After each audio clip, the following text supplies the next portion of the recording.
If Sony made this camera, everybody would be losing their pants. Hello and welcome to another episode of the Golden Hour Podcast. I'm your host, David Altizer, along with McCaskill. And we're not dead yet. We're here. We're actually making an episode. This show never ended. We just kind of had a long pause, didn't we, Connor? Very long pause. Yeah, we've actually been on vacation this whole time. Barcelona, Rome. No. Yes. No, we've been busy.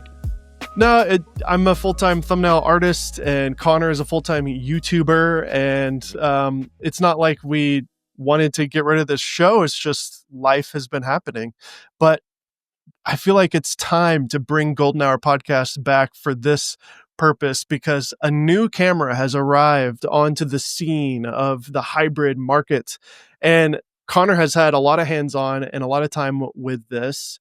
Connor, what camera just came out? And overall, I say even just 3 cameras that were all released in the last couple months from a particular company that is making waves. Tell us about it. What's going on? I would say 4 even. So Lumix has been doing some wild things. Recently, they just released the these names are tough. The S1 II, as well as the S1 IIE. And these new cameras are pretty stellar. Now, the S1R II also came out recently, and that camera I adore.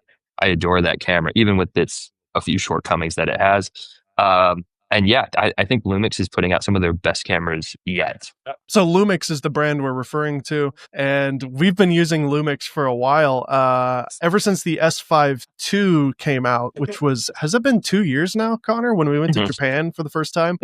I personally have switched full-time over to that. Now, granted, I'm not in the camera review scene like I used to be, but I felt like the S5 II addressed all the concerns and issues that everybody had with Panasonic all these years, which was really just simply autofocus performance. But other than that, they've also done so many other advancements with their color, with their sensors, with amazing features like anamorphic. But there was still some things lacking with the S5 II and even the S9, which is really its own kind of niche product that's completely different. And it was really just the pro line of cameras. We saw with the S1R II, which came out, 2 months ago? Was it, Connor? Or a month ago? Yeah.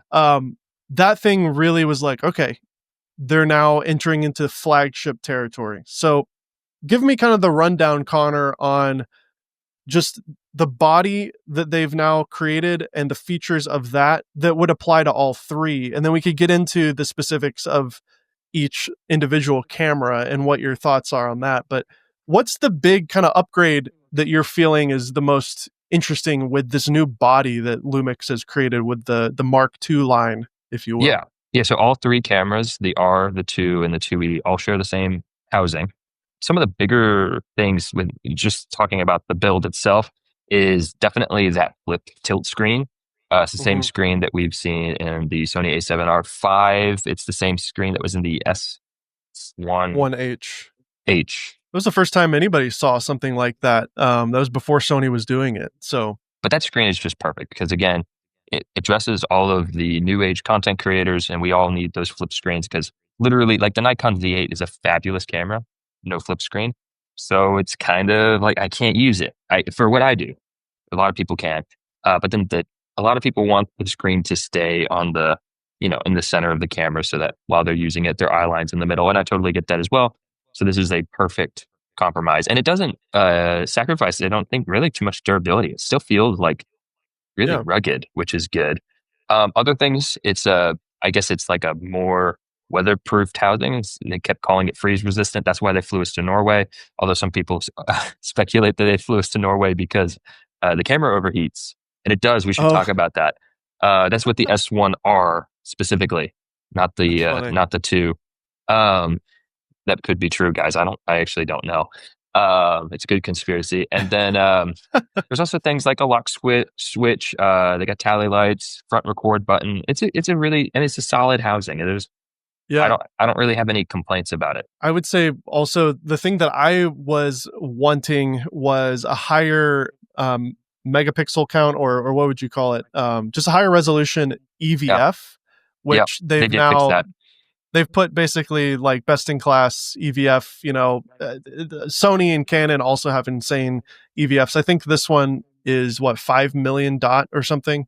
It's the same as So like it's the Canon R5 or something along those lines. It's not the 9.44 that we see in the Sony higher end Sonys, but I do okay. think that the higher you go on that resolution, it has Mhm. like a slower refresh rate. So it's like you Oh, sacrifice one interesting. thing for the other, Yeah, but that's a big jump from I think the million dot EVF on the S5 II. which I think was Um, 3 something. it's still like getting into really kind of nerdy specifics because the S5 II obviously still works with the EVF, but once you see these really high resolution EVFs on mirrorless cameras, like the ones from Sony and Canon, it's hard to go back because you get so much more crisp detail when you're taking pictures, and it just feels more like I guess a traditional DSLR where you're actually looking at reality through a mirror.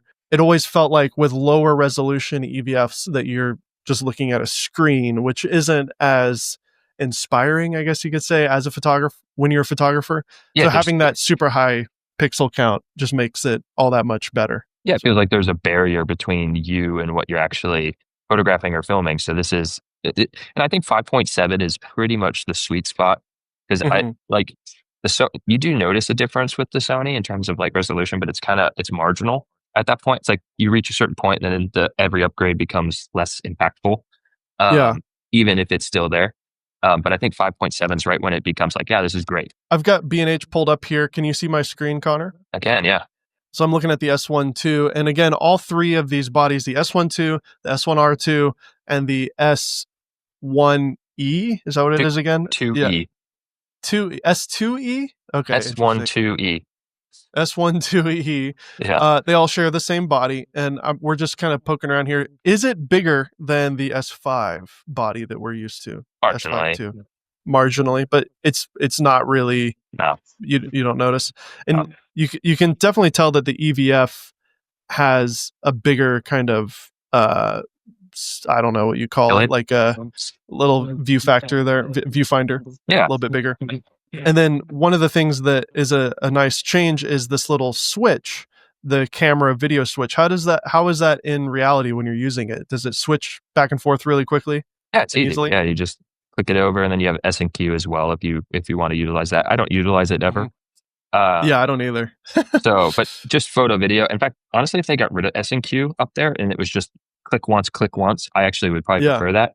Yeah, But because you kind of have to you have to be careful not to overshoot it yeah, I mean, but with the three. at least myself, I'm never in a situation where it's that important to be that quick. Yeah. But it would still, it's a small thing. And then we also have the locking mode switch, which was not on the S5s. I personally don't like having that because, again, like sometimes I want to just quickly change it and I forget that it's locked or whatever. But I know that there's real pros out there that like that's a big deal. And to be honest, I don't lock anything either, and it's not an issue for me to have it there. It's a nice option. I could Yeah, see a situation where I would want it, so therefore, rather have it than not have it. But absolutely. otherwise, the body's great. I mean, you get the scroll dial on the back, which I prefer, but it also can be used as a D-pad. You didn't Hmm. sacrifice a joystick, which is great. It's the Um, same.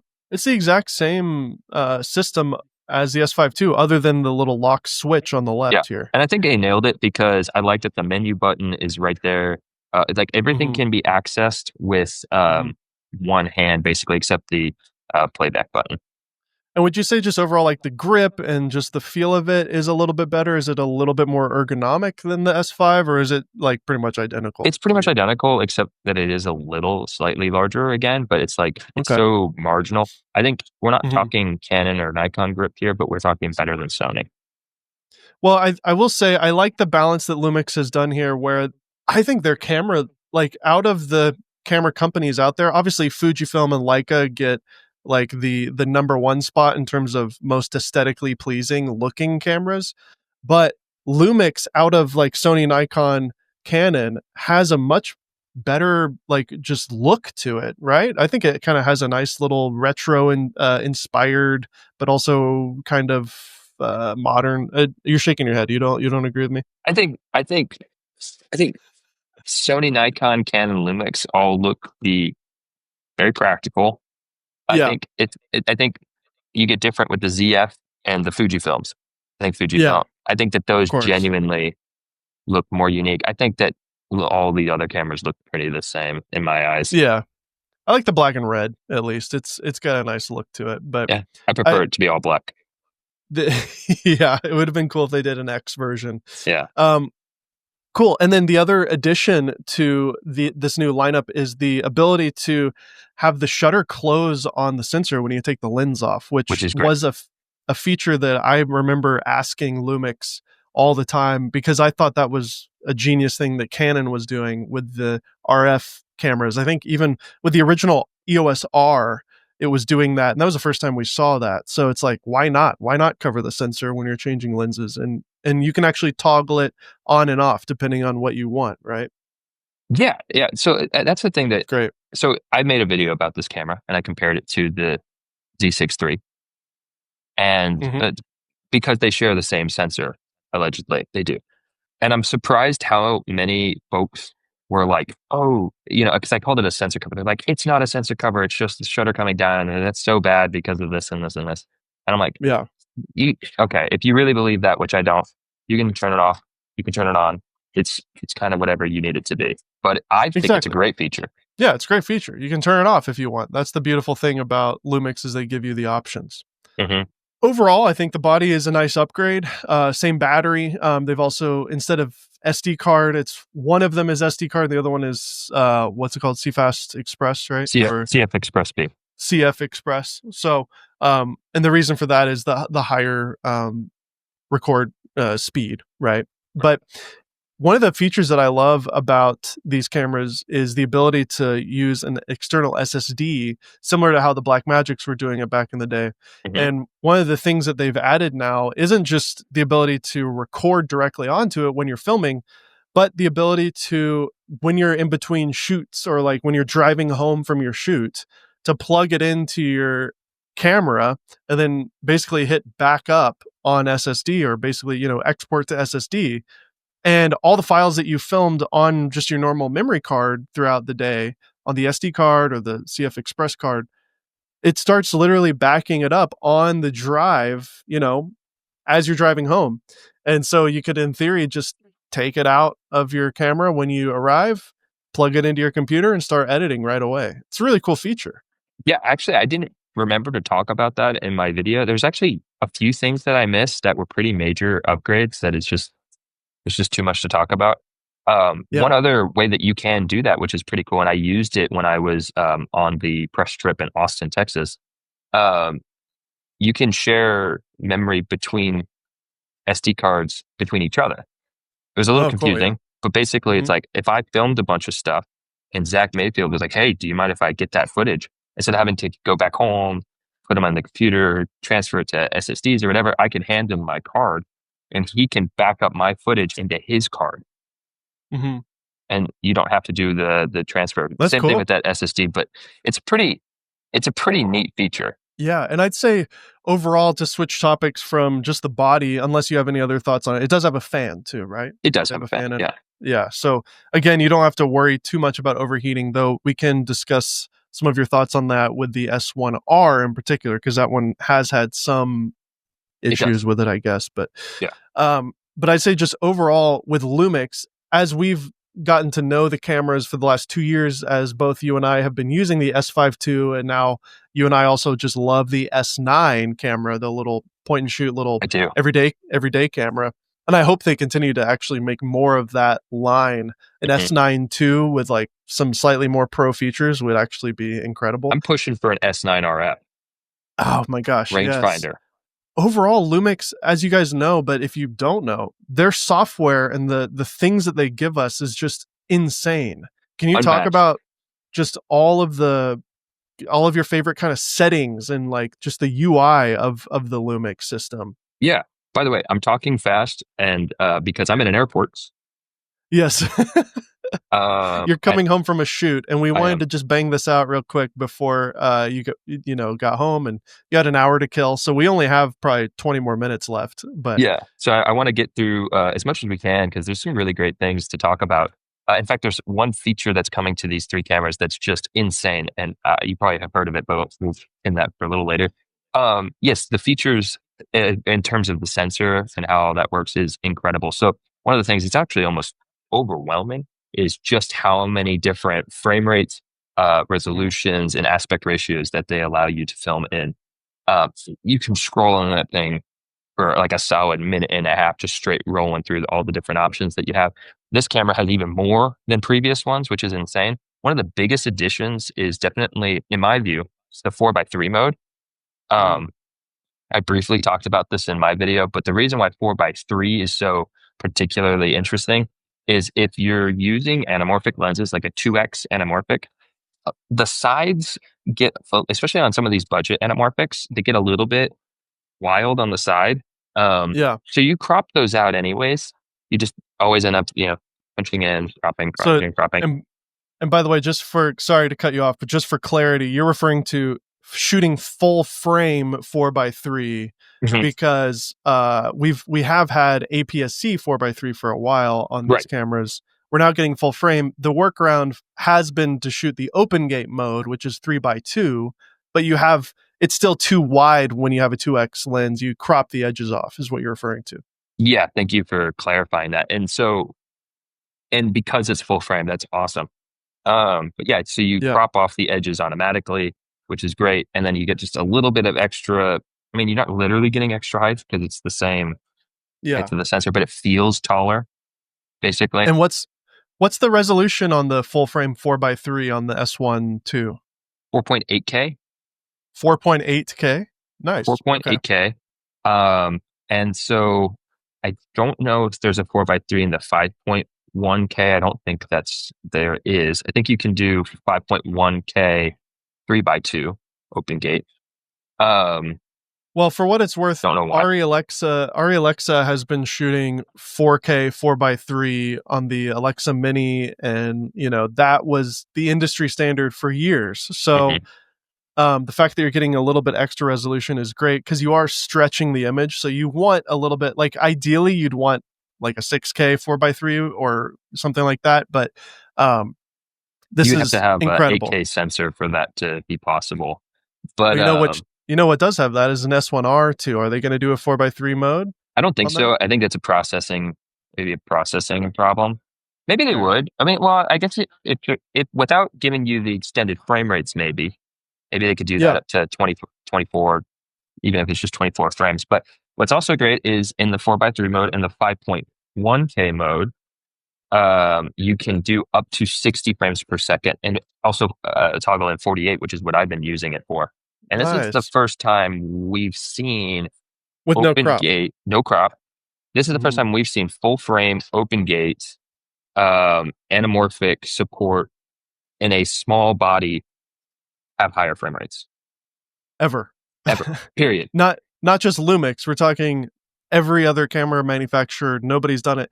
And of course, take into account too, if you're shooting anamorphic, you have the IBIS or the in-body image stabilization, but they have a finely tuned version of it called anamorphic stabilization that you go into the settings, and it actually is insane because obviously there's different type of math involved to stabilize it because you are squishing the image and then re-stretching it out.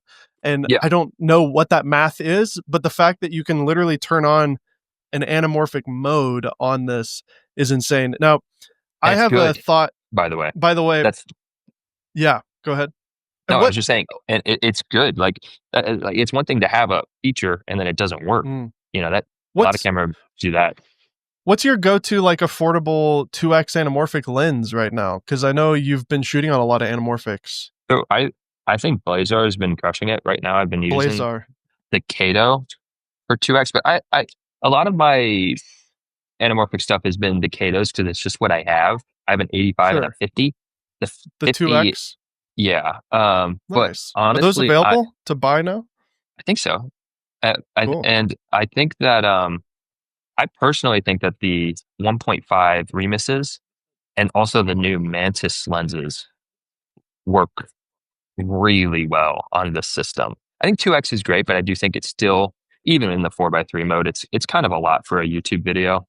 And I think the 1.5x is probably the perfect medium for anamorphic for social media content. Oh, okay.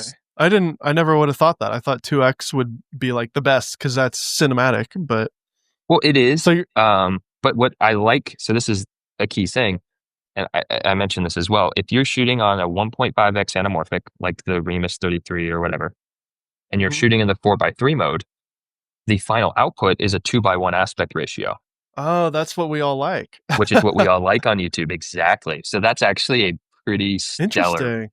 feature. What do you like? Which flare color do you like? Silver, blue, or amber? I don't Have you know. messed around with it? It doesn't I matter. haven't messed. I Just haven't whatever. messed with the other ones. I think the one that's in the, I think Mackeys are silver. Maybe I don't even know Yeah, that's because cool. I've been borrowing Yeah, his every once in a while. They look great. it is funny how like all of us were dying to have really good autofocus on Lumix, and then now that anamorphic lenses have become like a new affordable option, which is again, if you're just now getting started in filmmaking, be thankful for where we are because when I got started, gosh, 15, 17 years ago, however long it was, I was 17. Anamorphic was not even anywhere at all obtainable. The best anamorphic lenses to get were old vintage lenses, and those were 20, 30, $50,000 a lens. You And can now buy a Remus for, yes, it's $1,200, which is not a cheap lens by any means, but that is how much a normal lens costs, to be honest. Like any lens is going to be about $1,000 that's worth its grain of salt. So a and Kato, which is a 2X, right, is 1,400, 1,500. So yeah. Well, the cool thing 1,200. is that It's amazing. not even 5 years ago they weren't 20, 30 grand, but they were still like Mm, you maybe the cheapest ones that were like 6-ish, but that was yeah, kind of like it's kind of garbage, and then it was up to like 15 for like something that was pretty good. So it's like this is a weird new era of totally. affordable anamorphics, and they come with some compromises. Like people are like, "Well, they have this issue and that issue." I'm like, okay, so Yeah.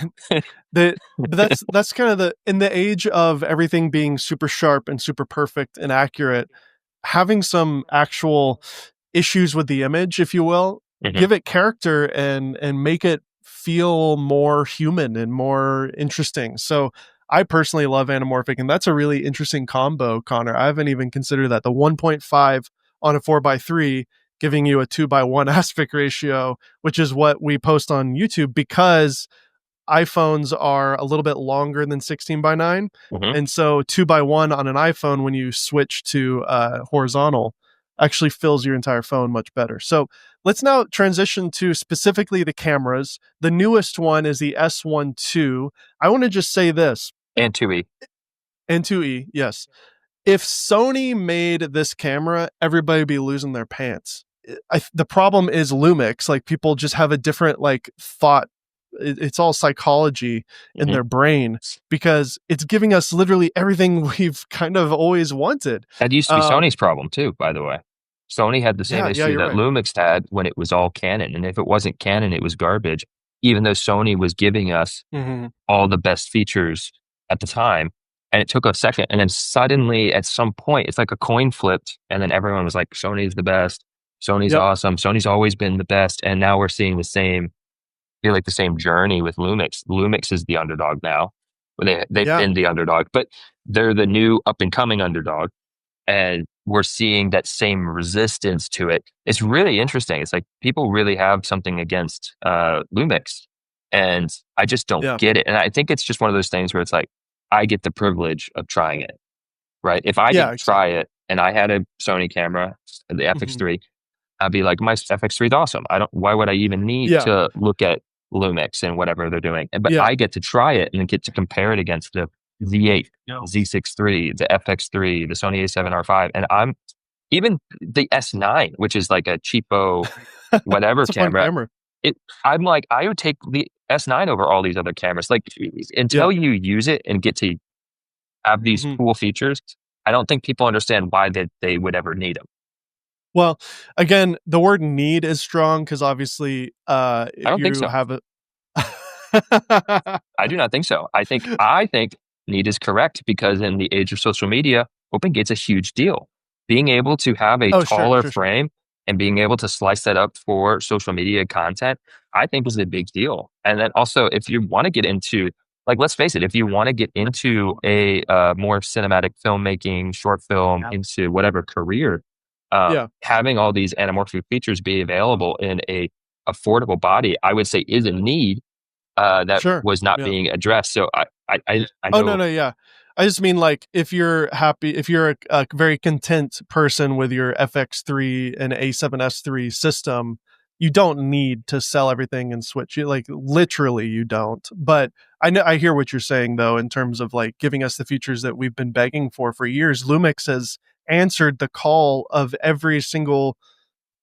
Is there anything that's missing here? Uh, let's run through the S1 II because it really is the closest thing to a perfect camera I think we've ever seen, if I'm being honest. Which is Oh, that's a heavy statement. the only thing for me that I could like, if I'm really nitpicking, right? Like let's be super critical YouTuber Connor for a second, and David for that matter. Uh, Again, nitpicking, better grip. The grip's fine, but Yeah. I want it to be better. A raw internal that's not ProRes.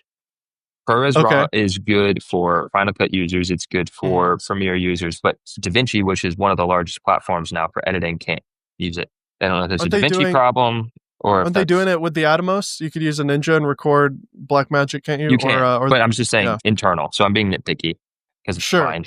But I think that would be something. And what else? Maybe that's it. Oh, I would say a better tracking interface for autofocus.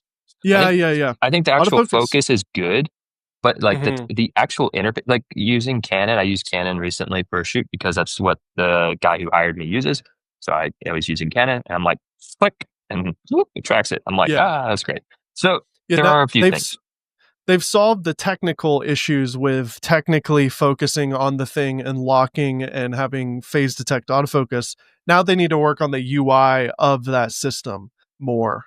Because yeah, I agree. I used it on a real shoot recently, and the click to focus system is just really wonky and weird. And it's either just a single point click, and then you have to hit AF on or off, and then you turn it on and off all the time. Then the tracking mode, I tried that, and it's not perfect. Mhm. I think they'll get there based on what we're seeing. It certainly is good at the face tracking, which it's doing right now for me as I'm talking to you. I haven't had any issues with like just standard turn on the camera, hit record face tracking. Mhm. But yeah, you're right. The touch interface needs to get better. But they could do that with software in the next couple of years, and I would imagine that they will.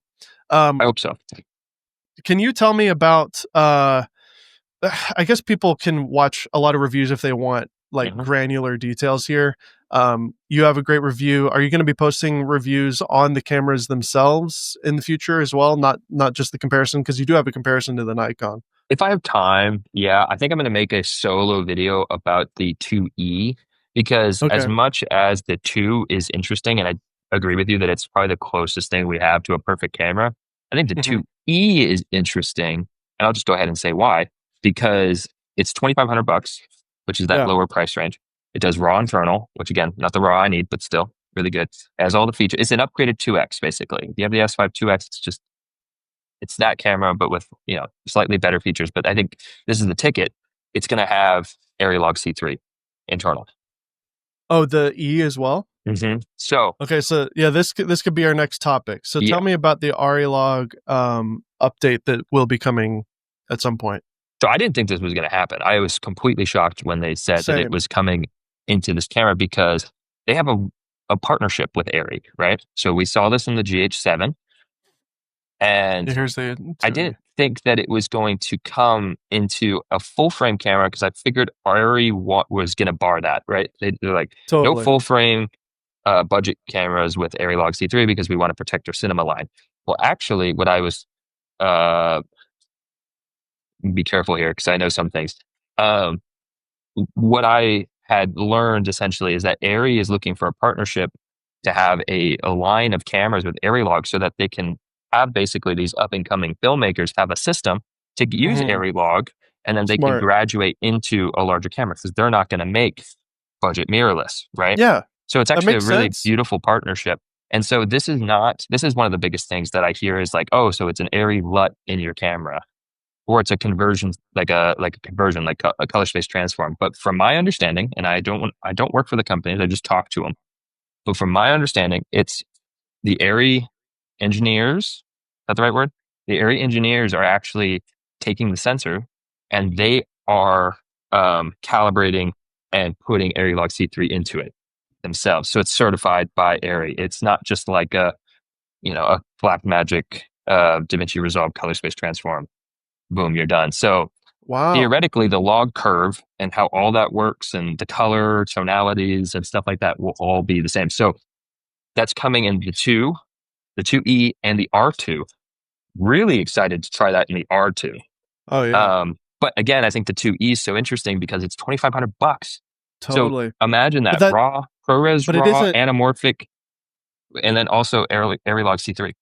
and it isn't coming with it for free. It is a paid upgrade, and if you Yes. buy it outright, like I just showed earlier with the GH7, you have to buy the license, but it's what, like $300 or $200 or something. Yeah. And again, it's like Um, if you're getting into this space and you're trying to utilize, yeah, the features and you're trying to make these short films or whatever you're doing, who cares? $200 is $200. totally. Who And cares? this reminds me of what I think it was Steve Jobs' idea to basically give Macintosh computers to like all the high schools across the country for their computer program. And that could have been, like, from a corporate standpoint, a big expense. It's like, why are we giving thousands, if not millions, of computers to schools? Well, what that did is it taught students how to use a Mac. And then when they graduate into college, they're like, oh, my first computer is definitely going to be a Mac because I love Mac. And it's the same thing. It makes sense. Like, up and coming filmmakers, yeah, they can't afford a $25,000 or 50. It's more than that, a $50,000, $60,000 camera. But this doesn't kill the Alexa. Like, the Alexa's still on every set in Hollywood. So, but it does also give real filmmakers a great crash cam for actual feature films as well that has never existed before. They've had to use Sony's or like the Red Komodo. I would imagine that the Red Komodo has really taken the crash cam world Mm-hmm. because it is small and it's a global shutter. So ARRI was like, hey, we're not going to ever make a Red Komodo type of camera. We don't have the time or really focus to do it. Why don't we partner with a company like Lumix to do that? So now I would imagine that these Lumix cameras are going to be everywhere on set as additional, CDE cameras Mm-hmm. to pair with actual Alexas. So really exciting. And like you said, yeah, the E camera, the S2E, is the affordable option. I guess if you really are starting out, would you still say to buy, like, you could buy a used S5 II now on eBay for like $1,200, $1,300? So, I mean, you do need to like consider, if you're getting into it and you're starting fresh, I still think the S5 II is hard to beat for the price. I think if you are getting into this space at all and you're looking for your first camera, depending on your budget, anything S5 2X and on, or S5 II and on, Yeah, um, is just a stellar option. totally. There's still people that, like, I get personal requests, like, hey, what camera should I buy? It's from like friends and family and stuff. And um, I've been mostly recommending the S9. Yeah. However, there's still occasions where, I'll have someone ask me, and I'm like, well, what do you do? What's this? What's this? And I'm still recommending the FX3. I think the FX3 will Mhm. go down as one of the greatest cameras ever made. Mhm. It's just a really good camera for what it does, Yeah. even with the limitations Mhm. that it has, right? And the Um, FX30 as well, which is even FX30 as cheaper. well. But I still think the FX3 is more specifically good for certain things. It's just like a really hyper specialized camera in my eyes. Um, but as a whole, like, here's my top three recommendations. It's either the Nikon ZF if you're doing photos, Mhm. love that camera. The FX3 if you're doing like late like events and stuff, and that 12,800 will come in handy like crazy. And Yeah. it's relatively affordable now. It's such and such, and it has the quarter 20. So like there's some really great things with the FX3. Love that camera. And then for Lumix, I've been recommending the either the S5 IIX or the S9. But now with these new cameras, I feel like I'm going to be recommending the 2E a lot. Yeah. Yeah, and I think that we see this with Lumix. They don't hold, I hate to say it, they don't hold their value very well. So I think that, and maybe that'll change in the future, but as of right now, like I would imagine in a year or two, you'll probably be able to pick these up for 2,000 or maybe even less.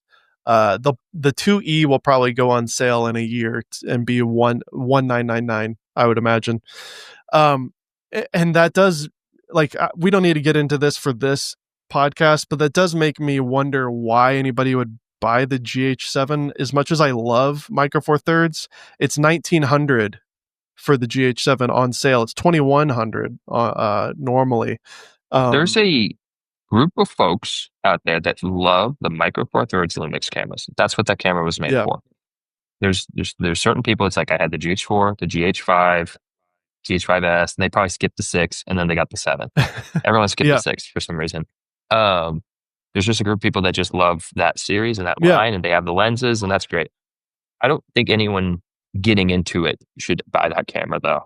Yeah, I agree. And the S9, well, not the S9, the G9 II is even cheaper than the GH7. If you're gonna go that direction, I would go with one of those. Those are $1,500. You can find one for cheaper. But I think if you're buying the G9, you're a bird photographer. Yeah, for sure. Yeah, that's the Olympus alternative. Let's finish this conversation with my personal question that I have for you, Connor, who you've used both cameras and you've been on record as saying that you love the S1R. I'm sharing the B&H screen of the S1R. Now, it is significantly more expensive than the S1 II, although look at this on B&H used. No. You can buy it for $2,800 already. No, they're the same price. Oh, really? The S1 II is $3,200? Yeah, it's $100 more. But it's actually cheaper to buy it because you could buy one used for $2,800 on B&H right now. So, which is actually a really good price. Holy cow. Really good price. But is like my big question, you've said this, and our mutual friend Zach Mayfield as well has said this. There's a richness to the color and there's a vibe to the image on the S1R II especially with the pictures. Are you still on the S1R II bandwagon? Would you prefer that over the S1 II, even with all these amazing video features, even with the better in quotes, well, not in quotes, the better rolling shutter performance is by true. Far better. It's by far better. But as I've talked about before, I don't think rolling shutter actually matters that much. It matters depending on what you do. And that's, I think, my answer to this question is, for me, I will take the richness of the sensor all day long. So are you saying that the images on the S1R II to you still have that mojo that the S1 II does not have the same level of mojo? I think Lumix already looks good. Like, they look really good. I love their log. I thought the S5 IIX looks great. I still think the S9 looks great. And I think that the S1 II is the same as those. Okay. Right? So it looks great. But again, when we were talking about the R, and that's why I made the video where I just shared the files. I was just like, go download them yourself and try them. Because it was like, once you grade them and you're looking at it through YouTube compression, it's like it all kind of just looks the same, to a certain point. Although it didn't with the R. The R still looked better, even with YouTube compression. But you really notice it. Like, if I was uploading to Vimeo, you'd be like, oh, there it is. Or whatever. If you're making a movie or, short film or something, you would know. But YouTube's just kind of, YouTube ruins everything. So you're talking about, even with the video, you're noticing a difference with the S1R II as well, not just the photo? Oh my God, yeah. Okay. Doesn't the S1 II technically have better dynamic range because of the DGO sensor? Technically. But you're saying, so you know how you and I, obviously, we were fortunate enough to have some hands-on time with the Hasselblad back in the day, the original X1D and the X1D2. And then you also have use the X2D. And even though the Fuji GFX medium format is the same sensor technically, there was a Mojo to the Hasselblad color science that I personally have never been able to unsee. When we had that X1D and we used that lens, that wasn't that the most mind blowing experience? It was like, holy cow, these images! One of my favorite I've never seen cameras I've anything ever like shot with, easily. Yeah, even though it was slow, the images were so incredible. Are you getting that same kind of feeling with the S1R? Yeah, and so that's kind of where I'm at. Like, I know that it has the rolling shutter issue, although Lumix's stabilization is so good that it actually mitigates not the issue, not the whole issue, but it mitigates the issue to some degree. So it's really not a big deal, especially again because I am posting to mostly social media. Although go look at movies, there's rolling shutter. It's crazy. Although, you know, if you put it into dynamic range expansion mode, then the rolling shutter is just insane. At that point, that's a tripod mode, and it's great. I use it all the time. I think that my A roll for my comparison between the Z6 III and the S1 II looked better than both of those cameras. I shot it on the R. Go figure. I just think that there is a weird richness to that. They basically took a cinema sensor and stuck it in that camera. It's the same. What do you mean? It's the 8K Ronin 40 8K sensor. Oh, okay. Yeah. Yeah. So Nice. they stuck a cinema sensor in there. So there's like, it's just a special image. So I will take the shortcomings and work around them, right? Because I think that's something that the internet forgets. It's like every camera is going to have, like the Z6 III. It's a great camera, but boy, is it noisy. It's a noisy sensor. So your review shows that. You have to work around that. So it's like, okay, if you want to use the Z6 III and use the NRAW and you want it in 60, that's awesome. But now you have to work around the noise. So you're going to have to use Neat Video or something else and pay for whatever to fix it. So it's like, that's what you have to suffer through. If I want to use the extra deep, rich saturation that's not oversaturated, I don't know how it works, it's like deeper colors of the S1R II sensor, then I'm going to have to figure out how to work around rolling shutter, because there is rolling shutter. So I think that that's something that people forget is the S1 II really doesn't have an issue. I was going to say there's no perfect camera.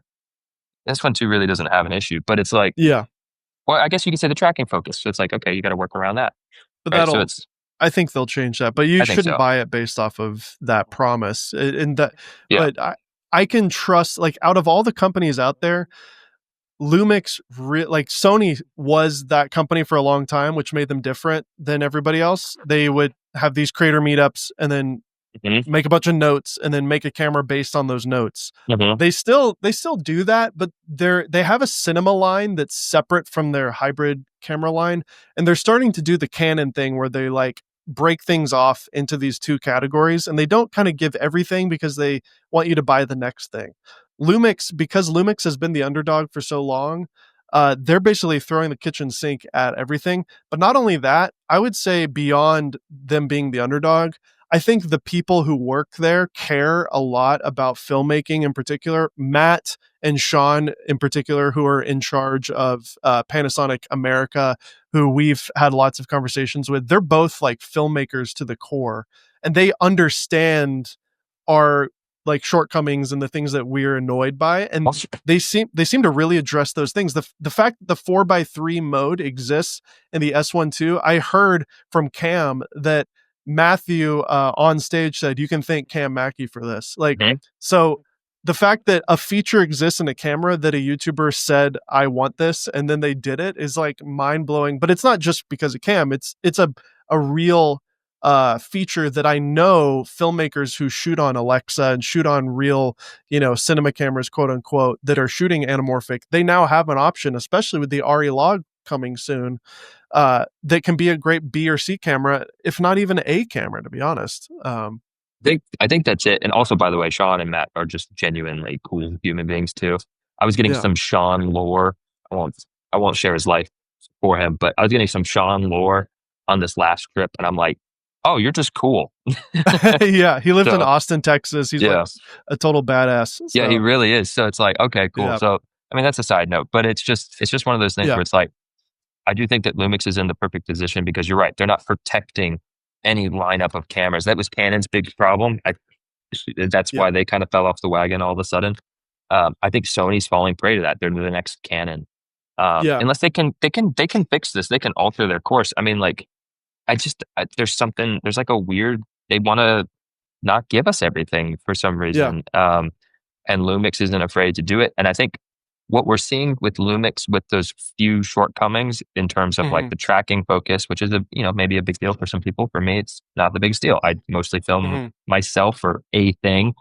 I'm not filming fast cars, although I think I could figure that out. But I think that we're just seeing that's like almost like an engineering staffing issue. It's like they just need more people working for them because if they could put it in the camera, they're doing it clearly. Yeah. No, I think they're slowly becoming like, if not even slowly, I think now I can confidently say to a beginner, like you said, buy Lumix. They're going to get better. This lineup of cameras, the S1 II line, the S5 IIs as like kind of a mid-tier option, and the S9 as a fun everyday carry, plus the options of the Micro Four Thirds if you want it. Like when you just look at their lineup, man, it's a solid lineup. It's really good. And the L mount system was one of the smartest moves they ever did, partnering with Leica and Sigma so that you have just this really nice system of lenses that all work together beautifully. I love some of those Sigma lenses. There's some great compact zooms that they offer. There's some great primes. But Lumix, I think that's one area, if we're going to kind of pick on them, I would love to see them to develop more variety and more pro and vibey lenses. I would love to see that. Yeah, we'll see what they start doing. They obviously put out a new lens, but I have to go. Okay. Well, your plane is coming. What a beautiful way to end this. Everybody check out Connor's video and make sure to subscribe to Connor McCaskill to learn more. And if you want to see what I'm up to, go to thumbnailacademy.com. You can see that. Yes. If you're in the social media game and you need help with anything thumbnails, Dave is a master along with his buddies, and they're sharing knowledge like crazy. So go check it out. But yeah, this was a ton of fun, Connor. We'll have to do it again when another thing comes up. This channel and this podcast is not dead. It's just kind of whenever we feel like it. Okay? It's dormant. Yeah, it's dormant, and I hope you guys enjoyed this little surprise episode. Thanks for joining us again, and we'll see you next time. Right on. Bye, guys. Have a good flight. Thanks. Bye. Yeah.